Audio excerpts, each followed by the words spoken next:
Jingle क्या होता है हमारी ऑडियंस को अगर आप क्विकली समझाएं। किसी भी एक टॉपिक को बहुत शॉर्ट में बताने के लिए वो म्यूजिक के थ्रू जो कन्वे किया जाता है उसे जिंगल कहते हैं। गाने में आपको बहुत जगह मिलती है अपने आप को एक्सप्रेस करने के लिए, जिसमें कि जिंगल्स में क्या होता है कि 30 सेकेंड्स के अंदर सारी बात कहना और उसको समझाना भी सामने वाले को, जो उसको सुनने वाला है। चाहे बचपन की हो मीठी यादें या जवानी की नमकीन बातें, जीवन के हर खट्टे मीठे पल में साथ रहते हो तुम सदा, परंपरा का स्वाद खरा, हर दिन हर पल कुछ नया बीका जी, समथिंग लाइक दिस। आज हमारे साथ में हमारे पॉडकास्ट में है अशोक मुखर्जी सर, जो कि बहुत अच्छे म्यूज़िक कंपोज़र हैं, म्यूज़िक डायरेक्टर हैं। टीवी सीरियल्स, फिल्में, जिंगल्स, शोज़ उनकी एक्सपर्टाइज़ है। Sir welcome to the show. Thank you. Very briefly मैं जानना चाहता हूँ अबाउट जिंगल्स, क्योंकि इतना सारा काम आपने किया है। जिंगल क्या होता है बेसिकली, हमारी ऑडियंस को अगर आप क्विकली समझाएं। देखिए, जिंगल जो बनाए जाते हैं किसी भी एक टॉपिक को बहुत शॉर्ट में बताने के लिए वो म्यूज़िक के थ्रू जो कन्वे किया जाता है उसे जिंगल कहते हैं। मान लीजिए कि खाली शाब्दिक तौर पे अगर उसको तैयार करते हैं तो वो क्या बनता है, वो स्पॉट कहलाता है। तो जिंगल में एक गीत या छोटा सा एक छोटी धुन होती है, उसके माध्यम से हम उसको दर्शाते हैं, सुनाते हैं। मतलब जैसे वो निरमा के आते थे, हाँ, और वो वॉशिंग पाउडर निरमा, हाँ, वो जिंगल जी कहलाता जी हाँ, जिंगल मतलब वो उसमें क्या होता है, सबसे ख़ास बात क्या होती है कि जिंगल में जो भी प्रोडक्ट है जिसकी भी आप बात कर रहे हैं, नट शेल में मान लीजिए कि उसे आपको 30 सेकंड के अंदर ही सारा बताना है, उस प्रोडक्ट के बारे में बताना है, उसकी खासियत बतानी है और क्यों आप उसका इस्तेमाल करें, उसको क्यों अपने पास रखें, उसको सारा बताना उतने से समय में होता है। तो इसलिए जिंगल में वो कैची होना बहुत ज़रूरी होता है, उसके शब्दों पे बहुत ध्यान देना पड़ता है, उसकी धुन ऐसी होनी चाहिए जिसको लोग गुनगुनाएं। गुनगुनाएंगे तो वो रजिस्टर होगा और रजिस्टर होगा तो डेफिनेटली आपका प्रोडक्ट बिकेगा। ये जिंगल्स हैं। आई रिमेम्बर आपने बहुत सारे पेंड भी किए हैं, मतलब लिखे भी आपने हैं।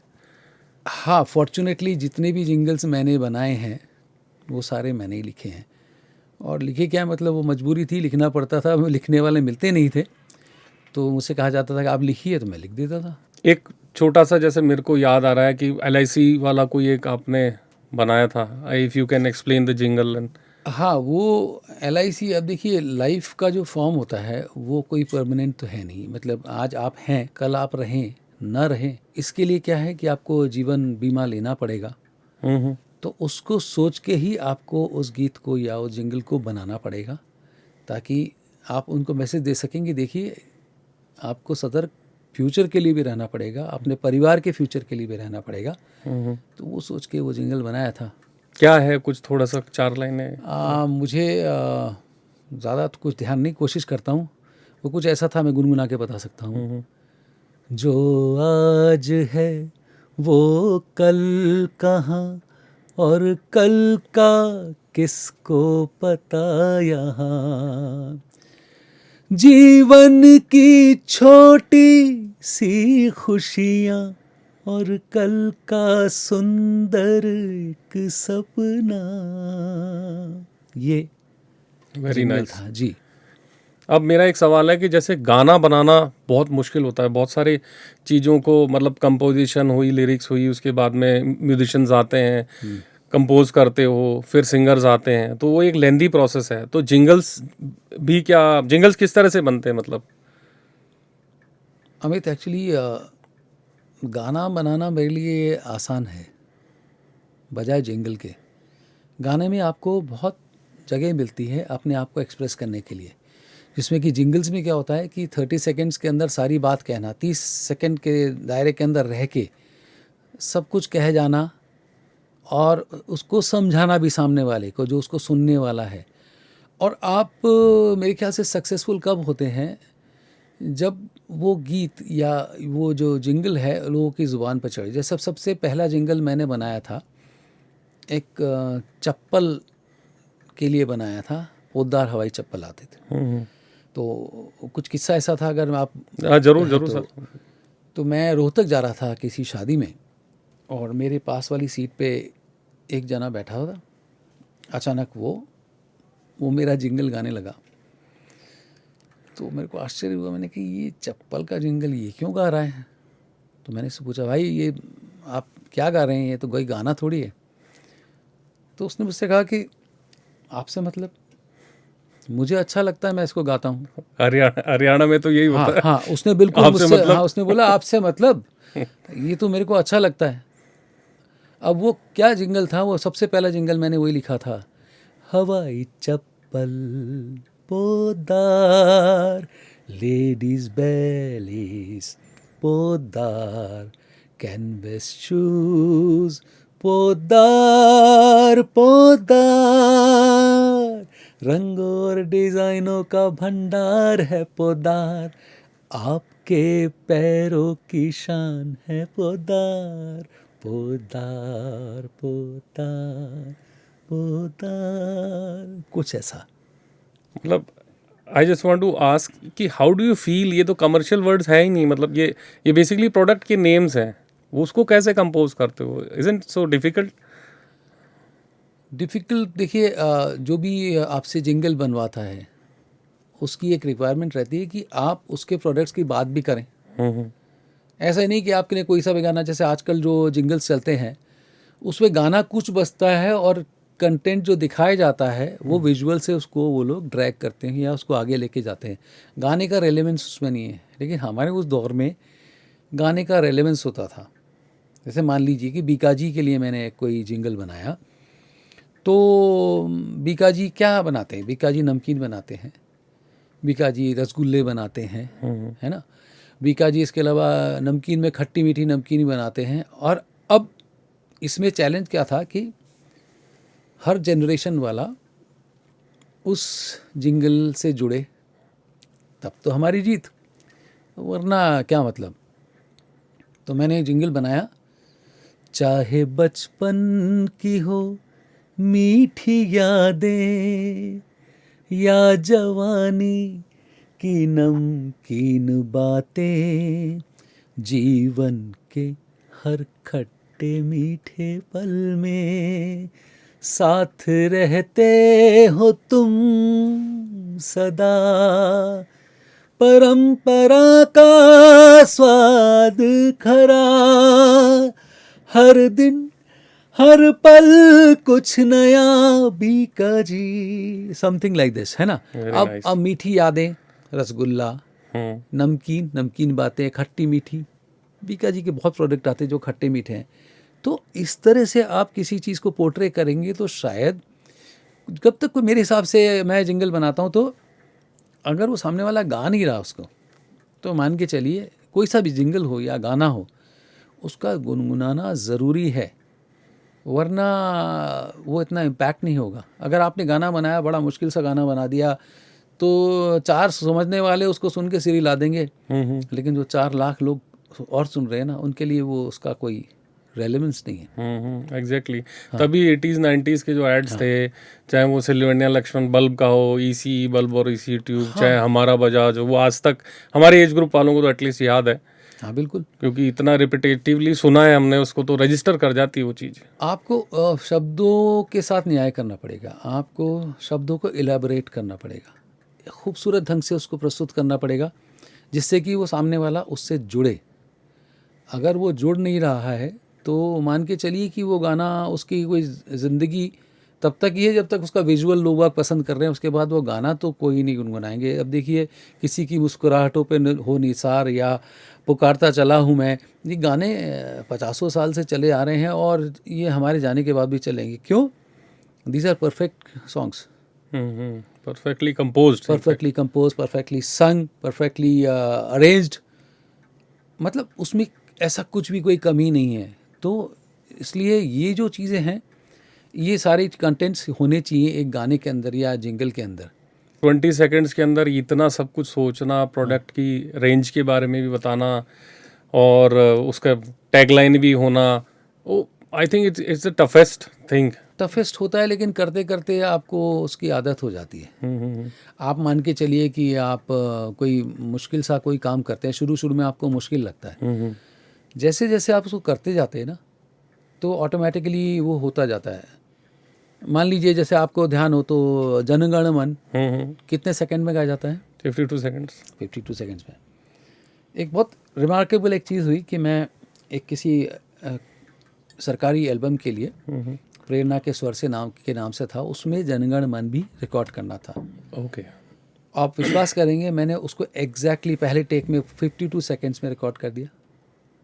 क्वायर था मेरे पास, 52 सेकंड में बिल्कुल परफेक्ट अपनी जगह पे वो जनगण मन आ गया। तो ये आपके अभ्यास के अंदर होता है। जैसे मेरे को ध्यान है, BBC के लिए मैंने कोई गाना तैयार किया था। अब एग्जैक्टली मुझे बोल तो मुझे याद नहीं है। अब देखिए, वो गाना था, उसकी स्थाई आ गई, स्थाई के बाद फर्स्ट म्यूज़िक आ गया, उसके बाद पहला अंतर आ गया, फिर सेकंड म्यूज़िक आ गया, फिर दूसरा अंतर आ गया, थर्ड म्यूज़िक आ गया, फिर तीसरा अंतर आ गया, फिर उसका कोडा एंडिंग। कितना टाइम मान के चलते हैं आप ये गाने का? कितना ड्यूरेशन होना चाहिए? कम से कम 2-2.5 मिनट, और कम कर लीजिए, 1.5 मिनट, और हाँ 1.5 मिनट और कम कर लीजिए थोड़ा सा। तो आप जिंगल बनाते तो कुछ भी पॉसिबल। सुनिए, अब उसमें क्या, BBC ने मुझे जो टाइम दिया, उन्होंने कहा कि 85 सेकंड में ये पूरा गाना आना चाहिए। तो उसमें इंट्रो भी बज रहा है, उसमें स्थाई भी आई, उसमें फिर ये बीच का म्यूज़िक भी है, उसके बाद आगे उसके अंतरे भी हैं। तो ये करते करते से आता है। और उसमें सबसे बड़ी ख़ास जो चैलेंज होता है, वो शब्द भी सुनाई देने चाहिए, लोगों को समझ में आना चाहिए ये क्या कह रहा है, ये क्या गा रहे हैं, कन्वे क्या करना चाहते हैं। अल्टीमेटली शब्द और उसका कॉम्बिनेशन ही होता है कंपोजिशन का, वही याद रहती है। हाँ, वो रजिस्टर वही होता है। और दूसरी बात, स्केल्स भी ऐसे नहीं होने चाहिए जो ज़बान पे नहीं चढ़े लोगों के, इजी होना चाहिए। जैसे मान लीजिए कि मेरे को ध्यान आता है जगजीत सिंह जी के कुछ गाने जो फिल्मों में उन्होंने गाए, तो वो था होठों से छू लो तुम, या तुमको देखा तो ये ख्याल आया। अब ये गाने क्यों लोगों की ज़बान पे चढ़ते हैं? कई इस पर रीज़न्स हैं। एक तो जगजीत सिंह जी खुद उसका सबसे बड़ा रीज़न है, लिरिसिस्ट जो है, उन्होंने इतना खूबसूरत गाना लिखा तो डेफिनेटली उससे कनेक्ट होंगे।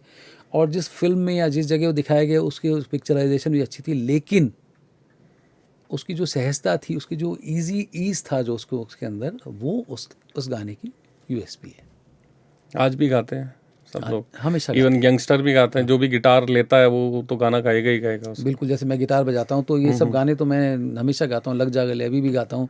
तो एक्चुअली ये गाने का जो, अच्छा दूसरी बात क्या है अमित, की कोई सी जिंगल है या सॉन्ग है या फोक है या कुछ भी है, इट शुड बी मेथोडिकल, है ना।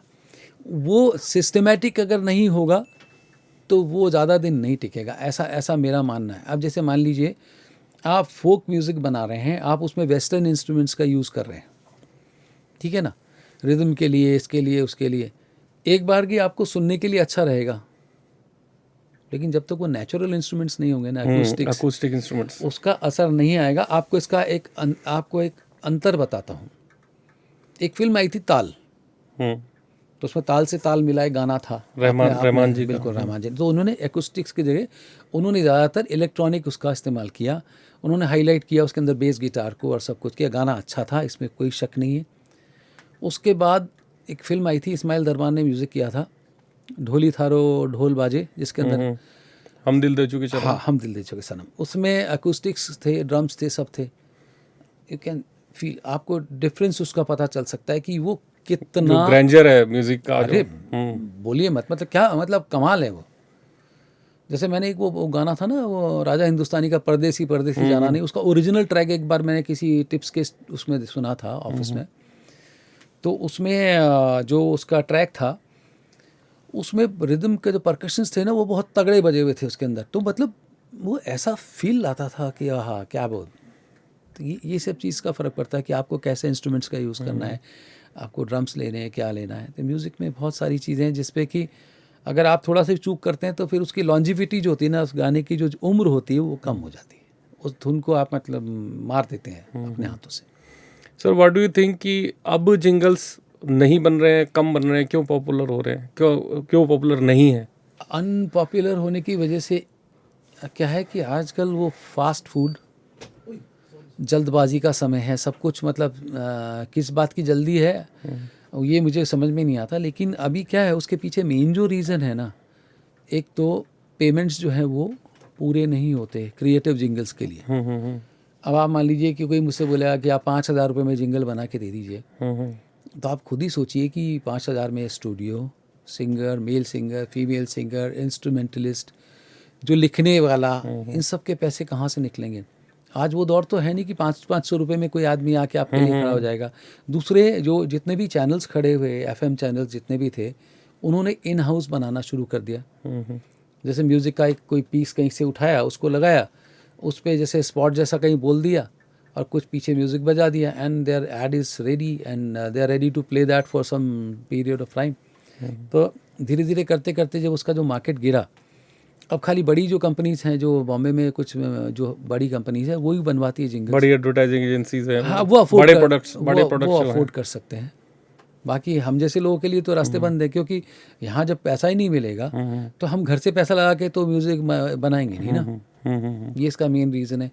दूसरी बात क्या है कि अभी क्या एक जो नया जो दौर है उसमें एक बड़ा एक अजीब व गरीब सा एक शगुफा लोग छोड़ते हैं, जो दिखता है वही बिकता है। मेरे फादर एक बहुत इंटरेस्टिंग बात कहते थे, मतलब वो कभी रेयरली किसी चीज़ पे कमेंट करते थे, तो मुझसे कहते थे कि यार ये दाढ़ी बनाने के साबुन का ऐड है, उसमें लड़की का क्या काम है यार? Logical, but the thing was my father was a simple man. वो क्या कर रहे थे? ग्लैमर बेच रहे थे। लड़की का उस जगह कोई काम ही नहीं है। अंदर मेरे को ध्यान नहीं, मेरे घर वाले का भी मैं दाढ़ी बनाता हूँ तो मेरे पास आगे खड़े हो जाते हैं। तो अभी क्या ग्लैमर बेचना शुरू कर रखा है, खाली ये आंखों को सुख देने के लिए ये लोग वो बनाते हैं एड्स, जिसका लेवल बहुत नीचे भी जा चुका है। कई एड्स तो मतलब ऐसे होते हैं कि आप देख भी नहीं सकते। तो ये जो रीजंस है, इसलिए इसमें गिरावट आ रही है, और मैं नहीं समझता कि ये गिरावट रुकेगी। आई थिंक सेलेब्स के आने से भी काफ़ी ये हुआ कि उनके फेस वैल्यू इतनी है कि बाकी चीज़ों की ज़रूरत ही कम हो गई। हाँ, वो भी एक रीज़न हो सकता है। बिल्कुल बिल्कुल। वो 200 रुपये के जूते को अगर 2,000 रुपये का बोल के चला जाएगा ना, तो वो लोग उसी के लिए जाएंगे। और दूसरी बात, उनको लगता है कि ये सबसे बेस्ट चीज़ें इस्तेमाल करते हैं। जैसे मैं अभी एक वो जूपी का ऐड देख रहा था, उसमें कपिल शर्मा जी बैठे हैं अपने जूता हाथ में लेके, और एक सरदार जी पूछते हैं, जी आप तो सच ही बोलते होंगे, आप 2 लाख का जूता पहनते हैं। इन रिटर्न कपिल कहते हैं, ये नहीं, ये 2 लाख का नहीं है, दरअसल ये तो 2.5 लाख का जूता है।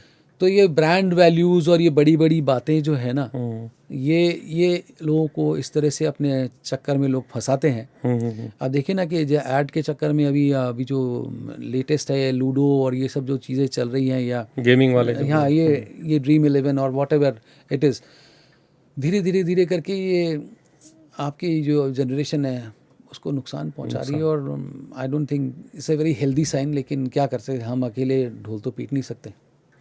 डू यू थिंक ये जिंगल का वापस से ज़माना आएगा? ये एक्सेप्टेबिलिटी के ऊपर है। मतलब जब तक आप गाना, जैसे मान लीजिए एक छोटा सा उदाहरण देता हूँ, गाना आप सुनना चाहते हैं या देखना चाहते हैं? अब लोग गाना देखते हैं, ये बहुत दुख की बात है। गाना सुना जाता है, तो माध्यम सुनने वाला होना चाहिए। अब गाने के लिए आपको सारा, अब जिससे हम बात करते हैं, हम काम करते हैं, सर आपने वीडियो बनाया क्या इसका? एवरीथिंग, अच्छा मुफ्त में सुन रहा है वो, he is not paying you even a single penny. सुन ले तो बहुत बड़ी बात, 1 लाइन 2 लाइन सुन ले। वो आपसे चाहेगा कि उसके रिक्वायरमेंट के हिसाब से वीडियो भी हो और सब हो। और ये कल्चर इतना चेंज हो गया। जैसे मेरे को ध्यान है कि मैं जवाहर कला केंद्र गया था कुछ 2 साल पहले, कि मैंने कहा कोई प्रोग्राम किया जाए, कुछ किया जाए। तो जो वहाँ की जो डायरेक्टर थी, उन्होंने मुझसे बोला, Ashok ji, do you have some videos of your own? आप वो हमको दीजिए, हम उसको देख के बताएंगे कि आपको प्रोग्राम देना है नहीं देना। एक आदमी 40-46 साल से काम कर रहा है, उसको अभी भी वीडियो की उसके लिए ज़रूरत पड़ रही है। मतलब ये शहर का दुर्भाग्य है, हमारा नहीं, वो ट्रेंड हो गया सर, ट्रेंड हो गया। हर कोई मोबाइल पे रील वगैरह देखना चाहता है। नहीं, आपको अशोक मुखर्जी और मलाइका अरोड़ा में फ़र्क तो करना पड़ेगा ना। मैं कोई ग्लैमरस वो तो हूँ नहीं, मैं एक परफॉर्मर हूँ। मेरी परफॉर्मेंस पे मुझको जांचिए आप। तो इस तरह से जो डाउन ट्रेंड जो हो रहा है ना, आप देख लीजिए, अच्छा म्यूज़िक नहीं बन पा रहा है। लोग कहते हैं ना कि फला म्यूज़िक आ गया, फला आ गया, फला आ गया और ये इसने इतना धमाका कर दिया। चलिए आप मुझे बता दीजिए किस गाने ने 2-3 महीने से ज़्यादा की ज़िंदगी जी इस दौर में? कौन सा गाना? कोई एक आधा गाना आप फिर भी निकाल के ले आएंगे, लेकिन आप जब आई गाने, डोंट रिमेम्बर। हाँ, आप जैसे गाने बनाते हैं, अब जैसे गाने बन रहे, कैसे बनते गाने कि डबिंग आर्टिस्ट कोई और होता है, कोई पीछे से गा के चला जाता है, फिर मेन जो डबिंग करने आता है, जो मेन सिंगर आता है, उसको गा के चला जाता है, फिर उसको क्या करेगा, वो छोटे छोटे, आपको तो पता ही है कि वो छोटे पार्ट्स में गा के आपसे बोलेगा अमित जी प्लीज़ इसको थोड़ा सा ये थोड़ा इसको बढ़ा दीजिए ना, बार बार क्या गाएंगे इसको। तो ये जो इसका जो इफ़ेक्ट है ना, टोटल इफ़ेक्ट अमित जो ख़त्म हो रहा है, वो ये इसलिए हो रहा है कि गाने में लाइफ नहीं है। वो जुड़ा रहना चाहिए गाना, ऐसे वो जुड़ा नहीं रहता, वो टुकड़ों टुकड़ों में है। तो उसके हाँ, जो वन टेक गाया करते थे आर्टिस्ट, वो अब एक एक लाइन वाला हिसाब में, दे थिंक कि भी एक एक लाइन में फीलिंग आएगी, लेकिन जो वन टेक में जो फीलिंग आती थी वो आई थिंक मिसिंग है। वही नहीं कर सकते। और अच्छा, बड़े शान से कहते हैं हमने इतना गाने गा दिए, हम इतने पॉपुलर हो गए, इसको इतने सारे पैसे मिल गए। लता जी, आशा जी, रफ़ी साहब, किशोरदा, ये मुकेश जी, ये जितने बड़े लोग जब गाना गाते थे तो पूरे की पूरा जो ऑर्केस्ट्रा साथ में बजता था, उसके साथ ये लोग लाइव गाते थे। और उन गानों को देखिए, सुनिए उनको आप, कि आज भी मतलब रोंगटे खड़े हो जाते हैं उनको सुन के। मैं अभी भी सुनता हूँ और मैं सुन के सोचता हूँ कि हे भगवान, इतना सुंदर गाना कौन बना सकता है, ऐसा कैसा खूबसूरत कैसे हो सकता है, क्योंकि उसमें जीवन है। वो जीवन आज नहीं है। तो अगर हम लोग आज काम करते हैं, मैं I am not very satisfied कि इस तरह से काम किया जाए, लेकिन हो रहा है। आप मेन स्ट्रीम म्यूजिक में ही क्यों ना रहे? लाइक मुंबई को नहीं मूव हुए, इंडस्ट्री के लिए ज़्यादा काम क्यों नहीं किया? दरअसल देखिए, पहले तो मेरे पेरेंट्स मेरे साथ थे और हमेशा रहे जब तक वो रहे, तो उनको मैं छोड़ नहीं सकता था। ऐसा नहीं कि मुझे ऑफ़र नहीं मिला, मुझे ऑफ़र मिला था। एक गज़ल डुओ थे पहले बड़े फेमस, राजेंद्र मेहता जी और नीना मेहता जी, ठीक है। तो उन्होंने, उनके साथ मैंने कॉन्सर्ट यहाँ जयपुर में किया, तो उन्होंने कहा कि अशोक तुम हमारे साथ मुंबई चलो। तो मैंने कहा सर मुंबई में रहूँगा कहाँ? तो उन्होंने कहा हमारे 4-5 बेडरूम का फ्लैट है, अच्छा बच्चे कोई अभी इधर है नहीं, तो आप वहाँ रहो, हमारे साथ कॉन्सर्ट भी करो और आपका ट्रांसफ़र जो है SBI में कह के हम बॉम्बे करा देंगे, तो आपकी जॉब भी नहीं जाएगी। मैंने देखा कि माँ बाप को अकेला कैसे छोड़ूंगा, एक तो उस वास्ते नहीं गया। उसके अलावा भी मुझे 1-2 बार ऐसे कुछ अपॉर्चुनिटीज़ मिली, लेकिन मुझे हमेशा लगता था कि अपने परिवार को मैं छोड़ के चला जाऊंगा, पीछे से इनको कौन देखेगा। जैसे अब मेरी शादी हो गई, मेरी बच्चियाँ हैं मेरी 2, तो उनको कौन देखेगा, लुक आफ्टर कौन करेगा। तो मैंने अपने आप को हमेशा पीछे रखा और मेरे को उसका कोई I don't have any regrets. I am happy with it. I am a family man. End of the day तो रिटायरमेंट के बाद वापस आना ही होता है, बैक टू रूट्स। तो और म्यूज़िक तो इनफैक्ट ऐसी चीज़ है कि रिटायर होता ही नहीं आदमी कभी। नहीं होता, उल्टा एनरिच होता है, एनरिच होता है। जैसे मैं अभी जिस दौर से गुज़र रहा हूँ, अभी मैंने 2017 में VRS ले लिया था SBI से, और उसके पीछे मतलब 4 साल मेरे रिटायरमेंट को थे, उसके पहले ही मैंने सोचा कि दोनों बेटियों की शादी हो गई है और उसके बाद में अब मुझे वो करना चाहिए जिसके लिए मैं पैदा हुआ हूँ। तो मैंने 2017 में बैंक छोड़ दिया। सबसे पहला काम क्या किया, जाके कैनन की दुकान से एक कैमरा खरीदा DSLR और तस्वीरें खींचनी शुरू कर दी। थोड़े दिन बाद क्या हुआ कि बदकिस्मती से कोविड आ गया, है ना। कोविड आ गया तो बहुत हाई तौबा थी, अखबारों में बहुत रोना पीटना, आज ये इतने मर गए, कल उतने मर गए, ये हो गया, कुछ नहीं हो पाएगा, दुनिया ख़त्म हो जाएगी। तो मैंने उस दौर में लिखना, दोबारा मेरा एक शौक़ था लिखना, राइटिंग। तो जिंगल तो लिखता ही था, तो कहानियाँ लिखनी शुरू करी। अभी तो विश्वास नहीं करोगे, मैं उस कोरोना के समय से लेके अभी तक करीबन 450-500 रचनाएं लिख चुका हूँ। Very nice. मेरी आई थिंक पब्लिश भी हुई है आपकी। हाँ, ज़मीन आसमान मेरी किताब भी पब्लिश हुई है। उसमें 39 कहानियाँ हैं, 27 छोटी और 12 बड़ी कहानियाँ। ओके। उसमें मेरे संस्मरण भी हैं। और रही म्यूज़िक की बात, तो एक बहुत इंटरेस्टिंग सी चीज़ हुई। और तो किसी ने मुझसे कहा कि 60 साल के होने के बाद में आदमी यूज़लेस हो जाता है और संगीत उसका कोई नहीं सुनता। तो मैंने उस दोस्त से बोला, मैंने कहा अच्छा 22 मार्च को मैं 60 साल का हो जाऊंगा, 2021 में, उसके बाद मैं रिकॉर्ड करूँगा। तो उसके बाद मैंने 3 गज़लें रिकॉर्ड करी, 2 गज़लें तो शायद आपके स्टूडियो में मैंने आपने ही वीडियो बनाया था उनका, तो मैंने करके देखा, तो वो भी सिलसिला चल रहा है। मैंने ओल्ड स्कूल ओरिजिनल्स के नाम से एक अपना एक लेबल बनाया है, उसके अंदर 7 गाने हम रिलीज़ कर चुके हैं अभी तक, और 8वां पाइपलाइन में है अभी एक विदाई गीत। तो वो चल रहा है, और I am living my life. चिड़ियों को देखता हूँ, लिखता हूँ, पैदल चलता हूँ, बच्चों के साथ खेलता हूँ। नाम मैं अशोक हूँ। Perfect retired life with lots of fun and lots of creativity, वो चल रहा है, हाँ, विच एवरीबडी वांट्स। हाँ, सबको चाहिए होता है, और हम काफ़ी कुछ पीछे छोड़ देते हैं, क्योंकि तब पैसा चाहिए होता है घर चलाने के लिए, आपकी मजबूरियाँ होती हैं। लेकिन आज ऐसी कोई विशेष मुझे मजबूरी नहीं है, ना मुझे कोई शौक़ है, तो अपने शौक़ के नाम पे कुछ भी नहीं है। तो जब ये शौक़ तो ढंग के शौक़ है ना, तो इनको परस्यू कर रहा हूँ मज़े से। म्यूजिक, मतलब फर्स्ट टाइम म्यूजिक की तरफ अट्रैक्ट कब हुए आप? म्यूज़िक एक्चुअली हम लोग बंगाली हैं, आपको पता है, तो बंगाली परिवारों में संगीत तो रहता ही है। मेरी माँ संगीत में अच्छी थी, और बहुत लेटर स्टेज पे जाके मुझे पता चला कि वो लखनऊ आकाशवाणी से गाती भी थी। ओके।